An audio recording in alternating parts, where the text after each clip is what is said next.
More than 2 decades, 4 kids and the birth of e-commerce giant Amazon, Jeff Bezos and his wife Mackenzie are parting ways. The divorce comes as Bezos is at the height of his career, taking the mantle as the world's richest man in charge of the world's most valuable company. But it also means this could be the world's most expensive divorce.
Well, joining me now is Michael Stutman. He's a New York City-based leading divorce attorney and founding partner of the family law firm Stutman and Liechtenstein. So good to have you on the program. So news of this divorce has really captured everyone's imagination because of the sheer wealth that's involved here, $137 billion worth, according to Bloomberg. How much is Mackenzie Bezos likely to walk away with? Will she become the world's richest woman, as everyone is expecting? Well, that's hard to say, Oscar.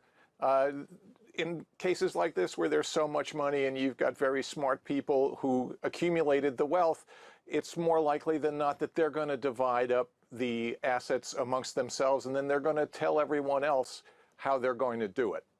And if it is a 50... So whether Sorry, go ahead, yes. Go ahead. No, I mean, if it's a 50-50 division, it's a 50-50 division of what? These people probably have a lot of commitments with respect to their money, starting with his day one or their day one foundation, what they started off by pledging, I think it was $2 billion. I'm sure they have other philanthropic interests. They have concerns about passing their wealth on to future generations of their family and perhaps others. So there's really no telling exactly how much is going to be left in the pot. The fact of the matter is, though, there's going to be a lot. That's right. And when the super rich get divorced, I mean, we have things like stock options, houses around the world, artwork, an untold number of assets that you and I probably don't have to deal with. So how are those divorces different from the divorce of the average American? Well, they're easier than the average American, and I suspect they're easier than the average anybody. When you've got that much wealth around, you are not going to find people necessarily fighting with their dying breath over the last marginal dollar because it's just not that important to them.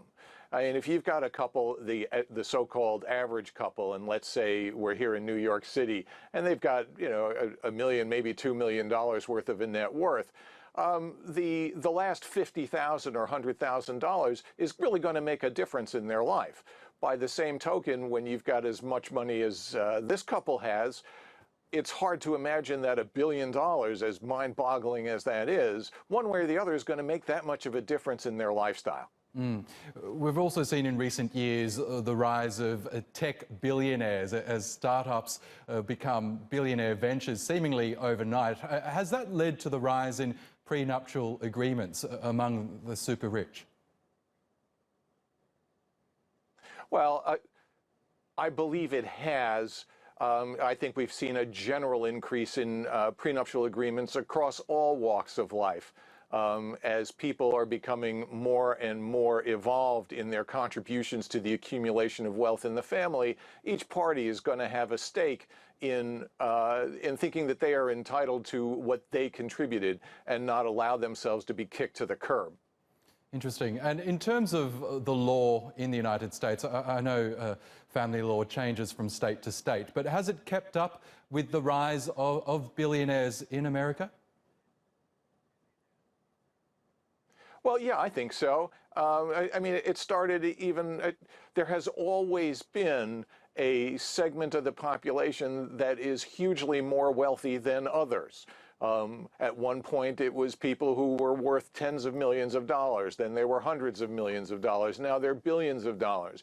But the perspective of the judiciary and the perspective of lawyers and the perspective of the people themselves remains the same, year over year or generation over generation, regardless of how many zeros you find at the end of the number. Interesting, and I'm sure we'll be watching proceedings very closely. Michael Stutman in New York, thank you again for your time.